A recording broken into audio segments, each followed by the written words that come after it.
So I burned my dick once. But wait, before I tell you how it happened, let me give you a little side story. When I first got into university, I stayed in the school hostel for a session, and if you're a student of the University of Benin and you stay in any of the regular school hostels, all I can say is the Lord is your strength, because those places are trash. Notice I said regular, that's because there are some hostels that aren't so bad. Some even have Wi-Fi and air conditioning, but they're far more expensive and difficult to get, and I was broke, so I stayed in one of the regular ones. Hall 4 to be specific, and all I can say it was hell. The toilets were breeding grounds for diseases. I had to use a bucket for my business. The bathrooms were almost always dirty. The hallways were always covered in trash, and the rooms were always hot, unless you got to bed by the windows facing the outside. Oh, and guys used to bathe outside and walk around naked. So imagine 16-year-old me seeing these men built like Mbaku out here swinging their meat in my face. Also, they stole my stuff.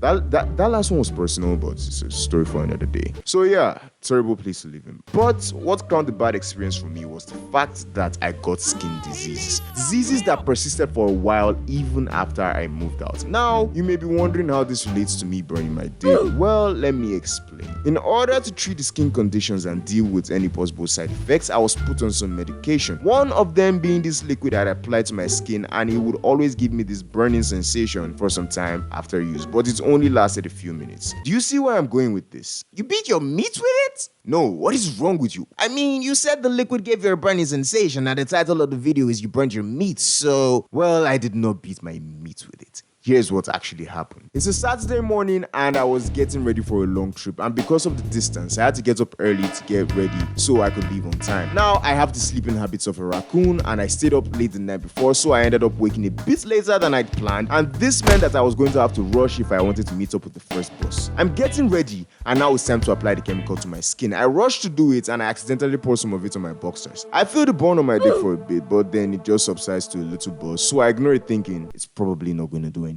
Then I put my jeans on and leave. A few hours go by, I'm in the bus and I start feeling heat and a slight burning sensation in my jeans. There's nothing I can do about it at that point, so I just adjusted my sitting posture until I felt less uncomfortable and I ignored it. We get to a stop, and at this point it's not just heat or a sensation I'm feeling, it's full on pain. I go to the toilet to check it out. I put my stick out and the skin's looking white and dry, so I just rinsed it with some water, which stung by the way, put my jeans on, and I went back on the bus. The pain got progressively worse as time went on, but I was able to bear it until I got to the house. I get inside and I beeline for the bathroom. I get there and I take my jeans and boxers off, and the sight that greets me can only be described as traumatizing. The skin on my meat had melted and peeled off. I instantly begin to panic because I was for sure going to lose my dick. Yo, with the way Lil Bro was looking, I was pretty sure they were going to have to cut it off. I cover up and I go tell my family, and the next day they take me to the doctor, and I swear that was the most awkward doctor visit I have ever had. I mean, just imagine it. Hello Stello, what's wrong with you?